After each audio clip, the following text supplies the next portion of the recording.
Hello everyone, I'm John Larson, one of your tech integration specialists. I'm glad to have you, and today we're going to go over a little bit about Teams and an introductory tutorial just to get you started. So now that I'm back in, how do we get to our Teams? Well, it is this icon right here. Very, very large icon. Usually shows up on the main page, but if it does not, or you get in a different way, you can click up here, which will take you in and you will be able to see all of your apps right here. So if I go over back to Teams, I'm going to click on it. This is how you get onto Teams from the web. One of the things that I'm going to recommend is that you actually download the Teams desktop client. The desktop client does a lot more for you, and a lot of our machines in the district already have it, but if you do not, one of the best things that you can do is download the app and install it. For the rest of, but this is great if you're on a laptop that isn't a district machine and you need to look and see what's going on quickly. So I'm actually, for the rest of this tutorial, going to use the desktop app. Now, if you do not have the desktop app, and I'm going to jump in and show you where to download it and install it, it is this icon right here at the bottom left, right where my cursor got big. If you click that, it'll download it, and then you would install it. So now I'm going to jump into the main Teams page on my desktop, and we can get into the meat of this. So now I'm opening up my Teams, which is at the bottom here. This is the desktop version. So when it opens up, we get quite a few options. Don't be intimidated. We're going to get going with this. So I'm going to make it full screen just to make it a lot easier on us. Well, somewhat easier.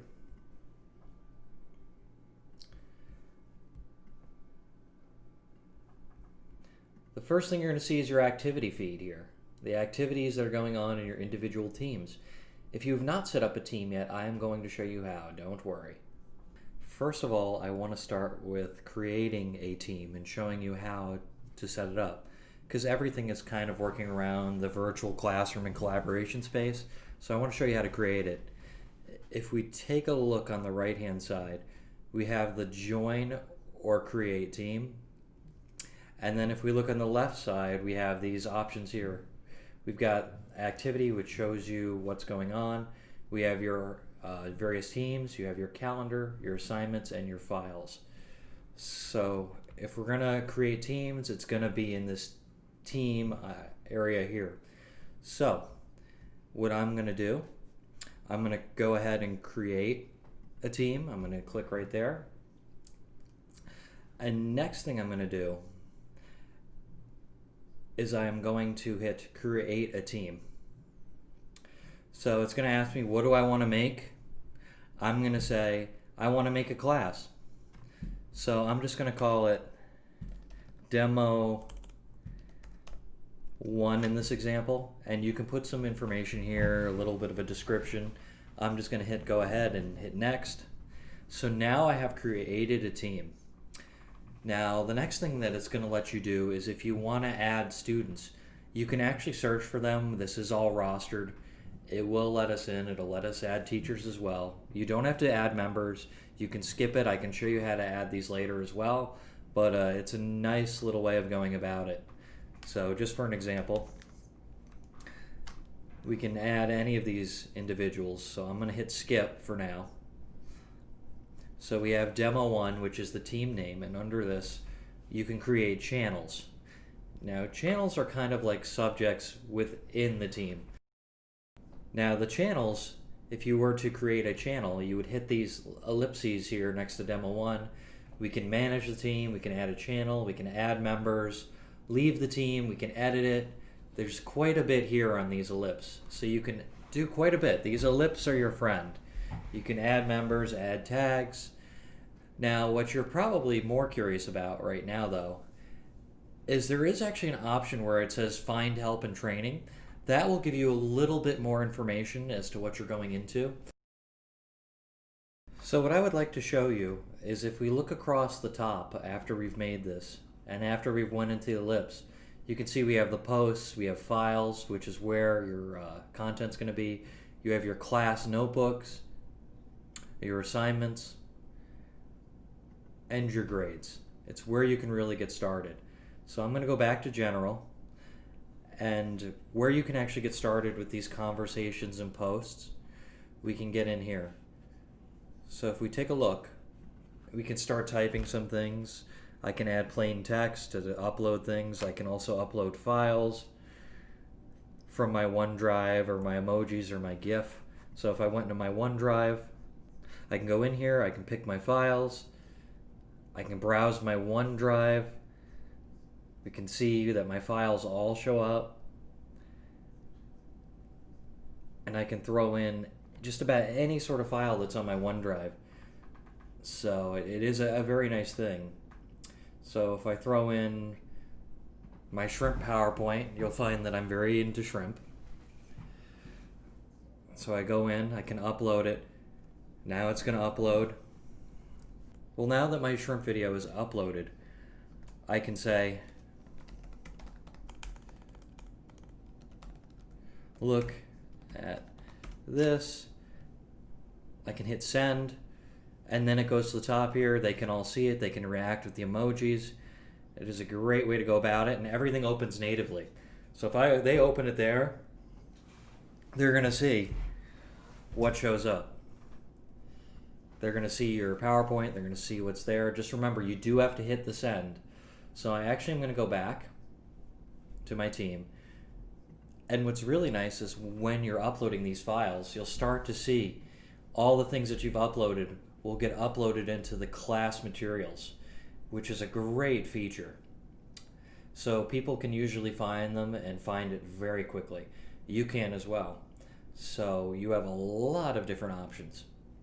So if I wanted to, I could actually go in here and create files right from in here with the new right here. We can create Word docs, Excels, PowerPoints, notebooks.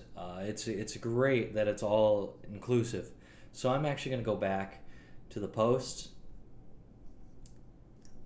and we can go through. We can add, continue our conversations. We can do we can have live meetings. We can even stream and add badges. There's so much that you can do with this. So if I want to send something to a specific student, I can see if I see something I like, I can actually praise them with this badge icon. I can give them a note and it can be previewed. I can click the awesome unicorn, add a personalized note. It's a nice little prize and incentivize and communicate with them. So I really like doing that, but sometimes it's good to have multiple channels to keep track of different things in different groups. One of the things that I really like as well, if we want to go into more chat, you can actually go over to the left-hand side, and I'm going to click these ellipses right here, and we actually have this chat icon. From here, I can actually start a private chat. I can either click a name, or I can start typing a conversation. So all the different things that I send or talk about before will give me a little bit of a log. You can see I've been talking with Tim and Lisa,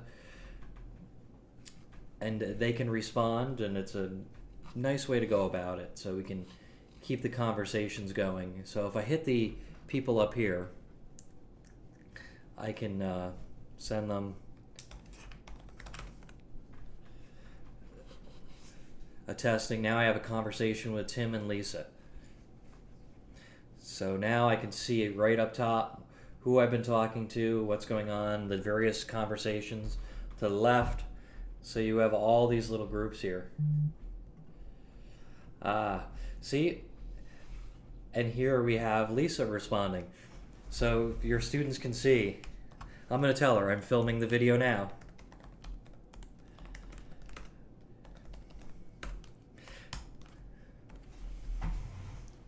Yes. So that works. So definitely take advantage of the chat for one-to-one or even as a group meeting. It's great. So I'm going to go back over, and I'm going to show you something that I really want to show you. I want to show you the new meeting. We can actually set up meetings, live meetings, by going into the calendar to your left.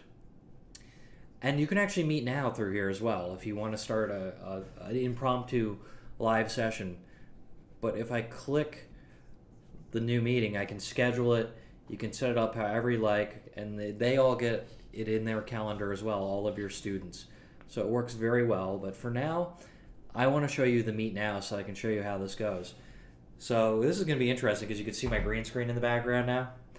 So one of the things that you'll see is you can turn on your camera. You can have a custom setup if you have the app going. And you can actually blur your background or have a custom background. I'm going to show you this just so that I can show you. So I'm going to jump in like this. And now I'm in a live session.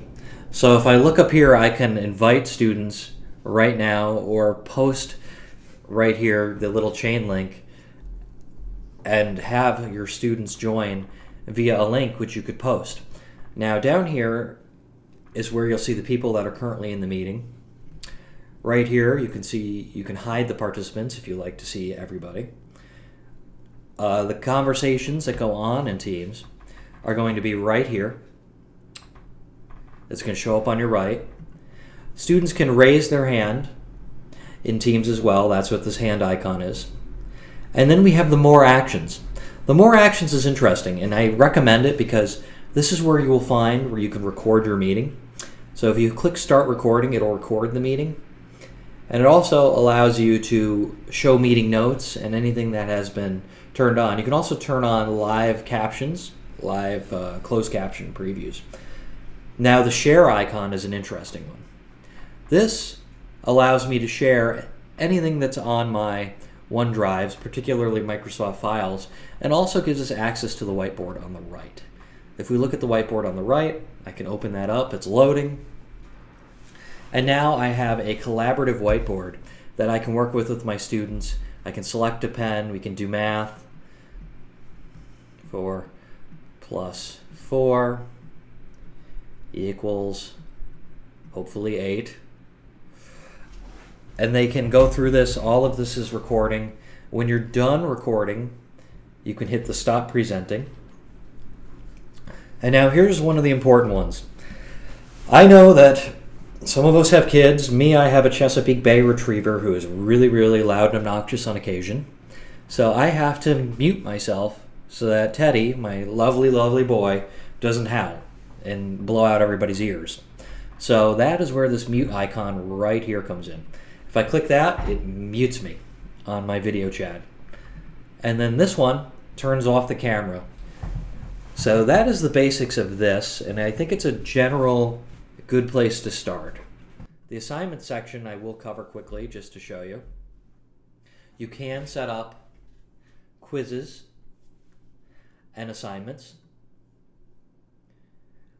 and you can upload them from the forms, from Microsoft Forms, which we will show you in another time. Things that I want you to keep in mind is as you go through, there are a lot of different options. It can get a little overwhelming at first, but when you start uploading class materials and getting things going, it becomes more intuitive. And use the channels for different projects and different things going on. It'll make it a lot easier. You can set it all up. So anything you need, feel free to contact us. I hope you all have a great day.